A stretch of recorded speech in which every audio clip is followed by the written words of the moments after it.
Well, Wednesday, December 7th, marked the 70th anniversary of the surprise attack on Pearl Harbor.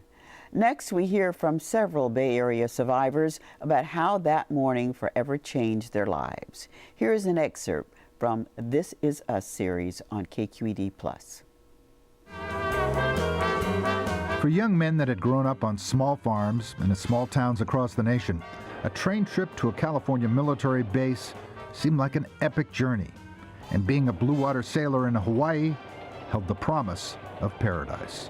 Well, I got a railroad train ride all the way from St. Louis to San Diego, California. Joined the Navy in January 1941 at the post office in Oakland. And I went to boot camp in San Diego. Most of the men that had joined the Navy felt they had escaped the Depression, had a steady job, and were finally eating 3 square meals a day. Their troubles were seemingly behind them. If California was heaven for most sailors, Hawaii was Shangri-La before the war. Next 2 men pick them up and take them to the sick bay. Tony Jalepis from South San Francisco was stationed in the islands and was aboard a supply ship that pulled into Honolulu Harbor the afternoon of December the 6th. At the same time, the Imperial Japanese Navy was steaming towards Hawaii. Tied up at Pier 31A, Honolulu Harbor, and about noon of December the 6th. So we had been at sea 15 days, and so you can imagine, well, we were a little thirsty and wanted to hit the beach, which we did. Jalepis headed to a bar with his shipmates. He was given a certificate that night at a joint called the Royal Annex that he has kept for 70 years. That piece of paper would foreshadow the events of the next morning. But up at the top it says, drink down the hatch, drink and be merry, for tomorrow you may die. How prophetic that was, of course, we know what happened the next morning, December the 7th.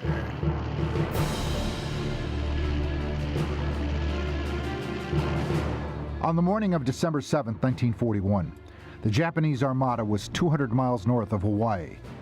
The Naval Task Force, spearheaded by 6 Japanese aircraft carriers, launched 353 planes in 2 waves. Their mission was to destroy American military installations and aircraft on the ground throughout the islands. But the main prize was the American Navy and the battleships that lay at anchor at Pearl Harbor. The attack began at 7:48 a.m.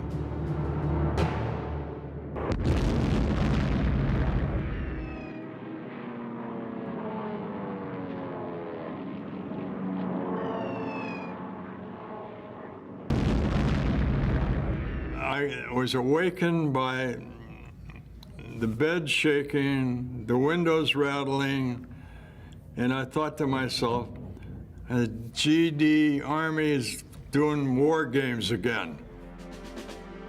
Larson was stationed at the Diamond Head Lighthouse, and as he scrambled out of bed, what he saw left a chilling memory. 3 torpedo planes flew over me that Sunday morning, and I could see the rivets on the side, the canopy. The Japanese torpedo pilots targeted the battleships that were moored right next to each other at Pearl with merciless accuracy.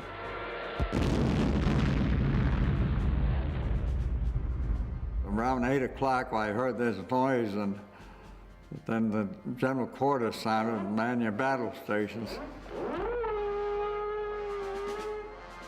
John Rauschkolb was enjoying a cup of coffee aboard the bridge of the West Virginia when he happened to glance off the port side of his ship.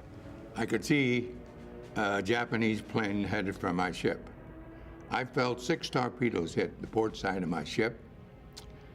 The U.S. Navy said 7, the Japanese said 9, and 2 bombs.